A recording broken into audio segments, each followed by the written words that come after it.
Picture this: a native Hawaiian family living on the islands for 7 generations can no longer afford to live in the place their ancestors called home. Meanwhile, a penthouse in Honolulu just sold for $18 million to a buyer who'll spend 3 weeks a year there. This isn't just a story about real estate. This is a story of paradise lost, transformed, and sold to the highest bidder. Hawaii's housing market has undergone one of the most dramatic transformations in American history. What began as simple plantation worker housing in the late 1800s has evolved into one of the most expensive and unattainable real estate markets in the world. But this transformation didn't happen by accident. It's the result of colonization, capitalism, and a fundamental shift in who Hawaii is built for. Today, we're diving deep into Hawaii's housing evolution, from the modest camps that house sugar and pineapple workers to the luxury condominiums that now define Waikiki's skyline. This is a story of displacement, development, and the price of paradise. Hawaii isn't just expensive, it's prohibitively expensive. The median home price across the Hawaiian Islands now exceeds $900,000. In some neighborhoods of Honolulu, that number doubles. For context, that's more than twice the national median. But these numbers tell only part of the story. Behind every statistic is a family making impossible choices. Native Hawaiians, who make up roughly 20% of the state's population, represent nearly 40% of the homeless population. Teachers, firefighters, and healthcare workers are leaving the islands they love because they simply can't afford to stay. And meanwhile, luxury developments continue to rise, catering to wealthy mainland buyers and international investors. How did we get here? How did the Hawaiian Islands transform from a place where communities thrived for generations into a luxury commodity accessible only to the wealthy elite?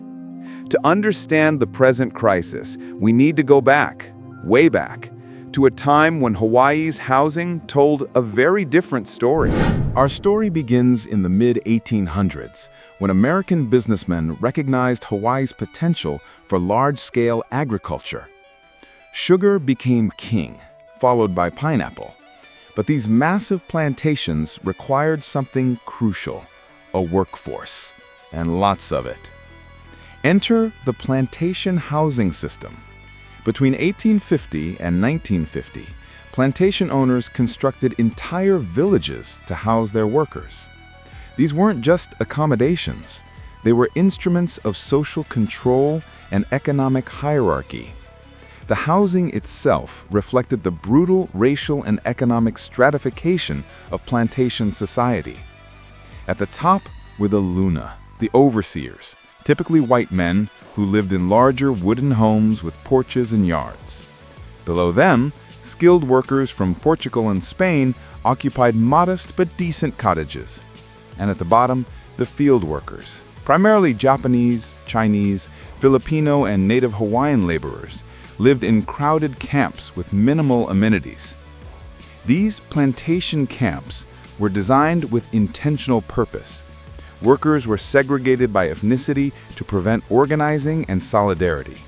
The housing was rudimentary, single-wall construction, shared facilities, no privacy. Families of 5 or 6 would occupy spaces barely larger than a modern studio apartment. But here's what's crucial to understand. Despite their modest conditions, these plantation homes represented something significant. They represented a place where working people could live, raise families, and build communities. The plantation camps created a unique social fabric. Different ethnic groups, despite being separated by design, began to interact, share traditions, and intermarry. A distinct local culture emerged. Pidgin English developed as a common language, and communities formed around shared struggles and celebrations. But the plantation era was built on exploitation. Workers were tied to the land through debt and limited options. Their housing could be taken away if they struck or complained. And native Hawaiians, who had seen their kingdom overthrown in 1893, watched as their lands were transformed into agricultural factories, and their people reduced to laborers in their own homeland. The decline of Hawaii's plantation economy began after World War II and accelerated through the 1960s and 70s. Sugar and pineapple could no longer compete with cheaper production elsewhere. Plantations closed, and suddenly, vast tracts of land became available. But what would replace the plantations? The answer was already forming in the imaginations of developers and politicians: tourism and luxury real estate. Statehood in 1959 opened the floodgates. Hawaii was now fully integrated into the American economic system. Jet travel made the islands accessible to mass tourism, and developers saw opportunity. Not opportunity for local residents, opportunity for profit. The 1960s and 70s witnessed the first wave of major resort development. Waikiki transformed from a neighborhood with modest hotels and local businesses into a forest of high-rise towers. Maui saw the construction of Wailea and Kapalua, master-planned resort communities built on former plantation lands. The Big Island developed the Kohala Coast resorts on ancient Hawaiian grounds. Here's where the story takes a dark turn. As plantation housing was demolished to make way for luxury developments, the workers who had lived there for decades found themselves displaced. Some received modest compensation, many did not. And critically, there was no comprehensive plan to house these communities elsewhere. The state and county governments made a choice. Whether conscious or through negligence, they prioritized tourist development and luxury real estate over housing for local residents. Zoning laws favored resort development. Tax incentives encouraged luxury construction, and affordable housing became an afterthought. By the 1980s, a new pattern had firmly established itself. Real estate in Hawaii was no longer primarily about housing residents. It was about creating investment vehicles for wealthy outsiders. Condominiums marketed to Japanese investors during their economic boom. Vacation rentals that sat empty most of the year. Estate homes used a few weeks annually. The numbers tell the story starkly. In 1970, the median home price in Hawaii was roughly 3 times the median household income. By 2000, it had grown to nearly 8 times. Today, it's over 12 times. That's not a market serving local needs. That's a market serving global wealth.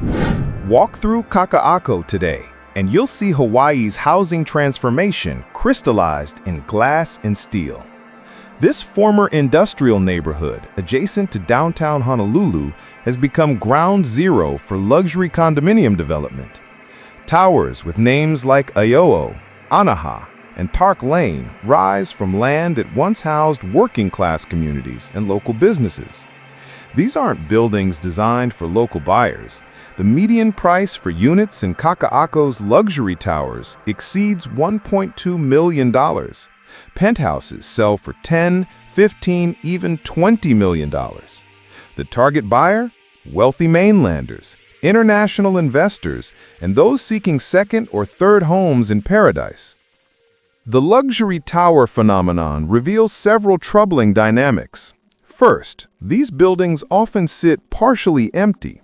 Studies suggest that in some Kaka'ako towers, 30 to 40% of units are vacant most of the year, used only occasionally by owners who maintain multiple residences. Meanwhile, the median rent for a one-bedroom apartment in Honolulu has exceeded $2,000, consuming more than 60% of the median renter's income. Second, these developments have fundamentally altered the character of entire neighborhoods. Local businesses that couldn't afford rising commercial rents have closed. Long-time residents have been priced out, And the street life that once made these areas vibrant has been replaced by sterile luxury that caters to temporary residents with disposable income. Third, and perhaps most insidiously, luxury development has become the primary form of housing production in Hawaii. When developers do build, they build for maximum profit, not community need. The economics are simple. It's far more profitable to build one luxury unit than 4 affordable ones on the same land. This pattern has repeated across the islands.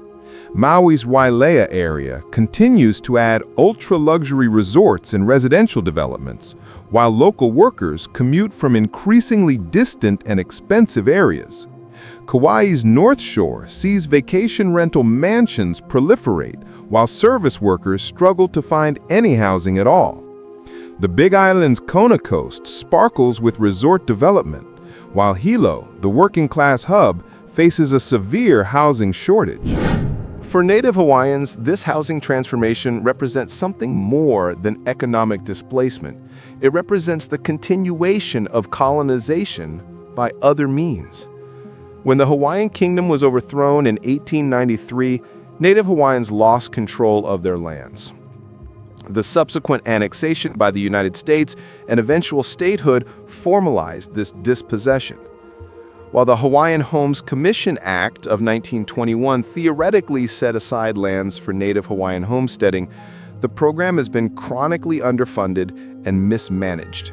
Today, there are nearly 30,000 Native Hawaiians on the waiting list for Hawaiian homelands, with some families waiting decades for an award. Meanwhile, Native Hawaiian home ownership rates have declined significantly.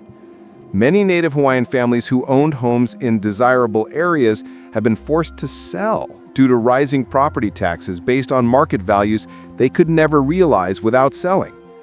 Developers actively target these properties, knowing the land's value far exceeds the modest homes sitting on them. The result? Native Hawaiians are being systematically removed from their ancestral lands, not by force, but by economic pressure. Families that maintained connections to specific places for generations now find themselves scattered across the mainland or living in overcrowded conditions with relatives.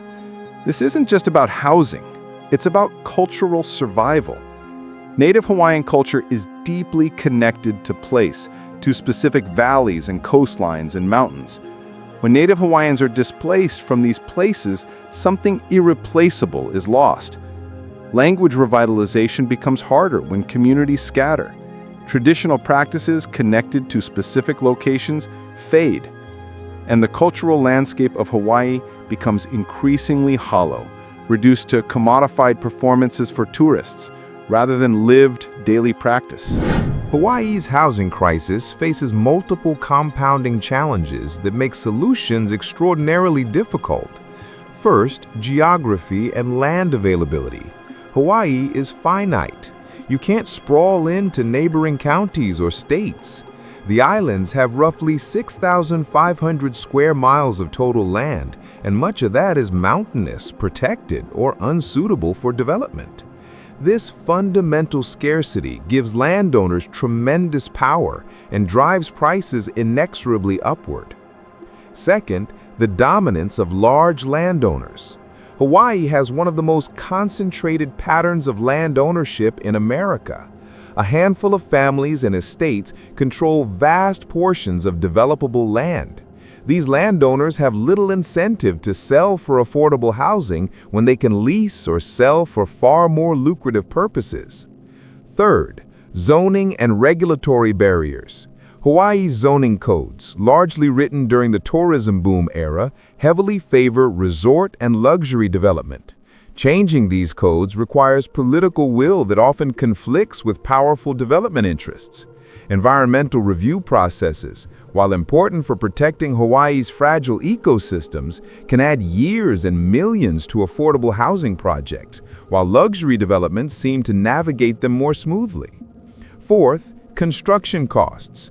Building in Hawaii is expensive. Materials must be shipped thousands of miles. Labor costs are high, and the specialized requirements for building in a tropical, hurricane-prone environment add additional expenses. These costs affect all construction, but they make affordable housing particularly challenging to pencil out financially. Fifth, the vacation rental explosion. Platforms like Airbnb have turbocharged the conversion of long-term housing into short-term visitor accommodations. Thousands of units that could house residents instead serve tourists, driving up rents and reducing inventory. While counties have attempted regulation, enforcement remains inconsistent, and property owners have strong financial incentives to continue operating vacation rentals. Sixth, resistance to change. Wealthier residents who have benefited from Hawaii's housing appreciation often oppose affordable housing development in their neighborhoods. The "not in my backyard" phenomenon is powerful in Hawaii, where homeowners fear that affordable housing will decrease their property values or change neighborhood character. So, what does the future hold for Hawaii's housing? The trajectory is concerning, but not yet determined. Current trends suggest continued escalation. Wealthy migration to Hawaii, accelerated by remote work possibilities, continues to drive prices upward. Investment firms are purchasing residential properties as inflation hedges, and new luxury development continues to outpace affordable housing production by substantial margins. If these trends continue unabated, Hawaii faces a dystopian future. A service economy where the people who make tourism possible cannot afford to live near where they work. A cultural landscape where Native Hawaiian presence becomes increasingly marginalized.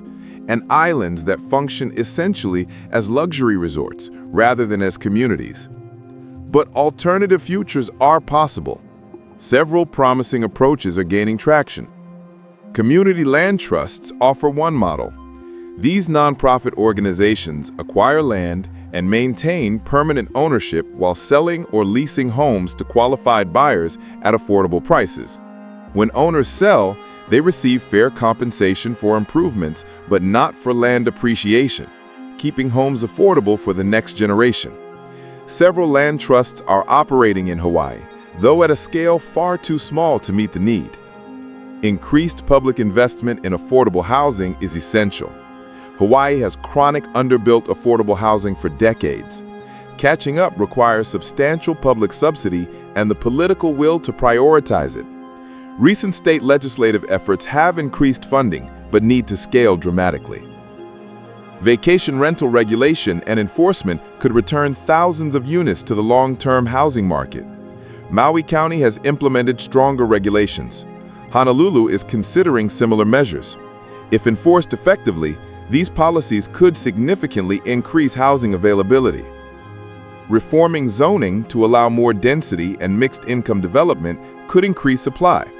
Allowing accessory dwelling units, reducing parking requirements, and permitting higher density near transit could create more housing opportunities without sprawling into agricultural or conservation lands.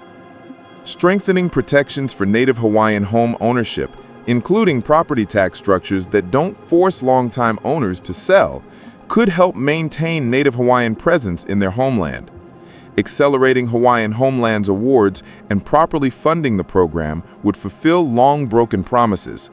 But all of these solutions face significant political and economic obstacles. They require challenging powerful interests, changing deeply embedded systems, and prioritizing community needs over profit maximization.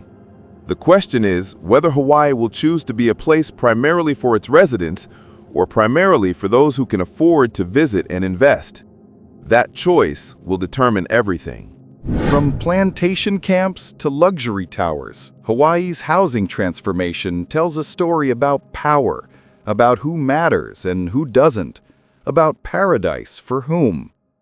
The plantation era, for all its exploitation and injustice, at least operated on the premise that workers needed housing near where they labored. Today's system operates on a different premise, that Hawaii's primary value is as a commodity for the wealthy, and that those who actually make the islands function are expendable, expected to figure out their own housing situations or leave. This is a choice, not an inevitability. Other island communities have grappled with similar challenges and made different choices. They've limited outside investment, preserved housing for local residents, and prioritized community needs over maximum profit. It requires political courage and the willingness to say that some land uses are more important than others. Hawaii stands at a crossroads. One path leads to further displacement, to communities scattered, to culture commodified but not lived, to islands that are beautiful but hollow. The other path requires imagining Hawaii differently, valuing stability and community over speculation and luxury, and recognizing that the people who make Hawaii special deserve to live there. The transformation from plantation homes to luxury towers took a century. The next transformation, whatever it may be, will be shaped by choices made in the next few years. The question isn't whether Hawaii can afford to prioritize housing for its residents. The question is whether Hawaii can afford not to. Because paradise without the people who make it paradise is just expensive real estate. And Hawaii deserves better than that.